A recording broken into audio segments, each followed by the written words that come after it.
Understandabilities: Krylon gloss black spray paint from your hardware, Mitre 10 or some kind of other, imported maybe. The Krylon or Belton Rust-Oleum black, gloss black. You see, the simplistics is where you turn around on the actual situation and you have put it on your car. Say your car is flaking, say roughly hit it with a 800. 800's a nice one, it's a smooth. Now I say that for a reason, because you don't want to rough it all the way back, because you rough it all the way back, you're gonna get to have to do a full coat. It doesn't really take it all. I say 800. From your 800, roughing it back, hit it with a nice polish, like a cut and polish and a buffer. From your cut and compound polish and your buffer, cut it into as shiny as you can get in that by polishing on and polishing off. Once you have removed all of your polish that was on there as dry powder, which would simply wipe off to be as shiny as you could think, you have to tape and, well, there's all sorts of tape.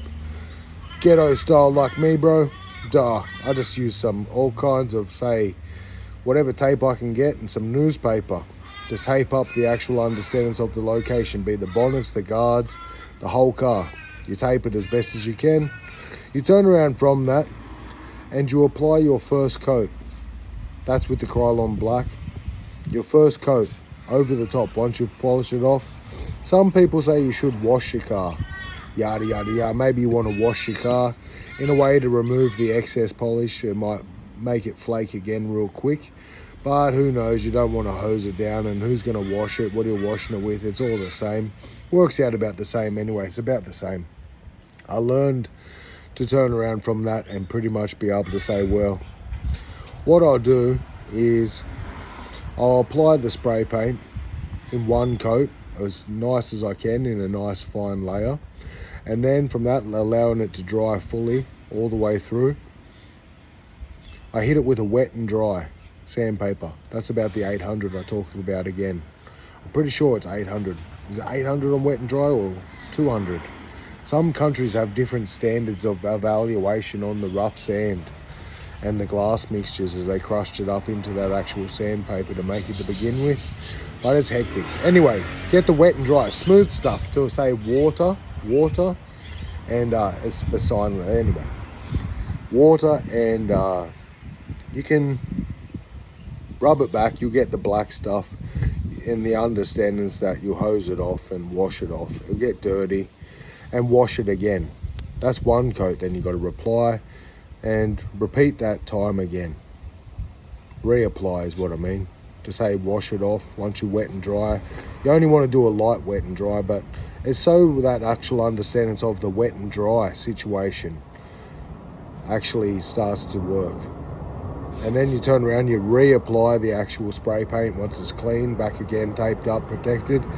And then once that's on, I usually do two coats of the actual one. Oh, Jumbo, what's this? Pan Am. I think it's a Pan Am plane just pull up. But Jumbo, understanding of Jumbo.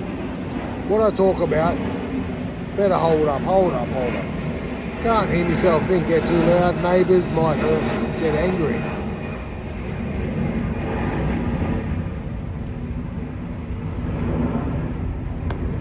Coming or going, who knows? Can't see. Maybe it's coming in. Long story into it, you reapply your spray paint in that to get your coats up. You keep buffing them back, you keep bringing them up, get a nice level. Now this is the key part to why the clear does not actually turn around when you just do a coat of spray paint on the car. Even if you rub it back and do a coat over the top, you don't do it properly, it still turns around from that and bubbles up and looks terrible. It's the application of applying the actual understandings in the layers, the formulation of the level, and how to turn around from that and basically say a 5-minute video with Jacques Marceau smoking his cigars and all the rest. Turn around and show me how I could aerosol my car and have it in a nice way that it would clear coat with the aerosol Krylon clear, aerosol belt on clear, to have that application of clear in 2 coats or 3 coats of the clear aerosol and have a beautiful looking car from aerosol. Cheap, nasty, but hey, who isn't? How much am I worth? About $1.50, she said. And I was like, well, for that, I'll chuck in the 50 cents. We'll have a game of pool. Snookers up, billiards, pool, house special, who knows. That's where I was at. So that's me 5.5-minute video quickly on how to get your car up to scratch on a wet and dry with a bit of belt on or Krylon aerosol spray paint stuff. It's nothing to know about, but if you're using a gun, it works similar to the gun as well. It's like not gun violence, it's painting aerosol, beautiful car art violence. Anyway, once again, Jacques Marceau. Now 6 minutes wasting your precious time. There we go. Now you know.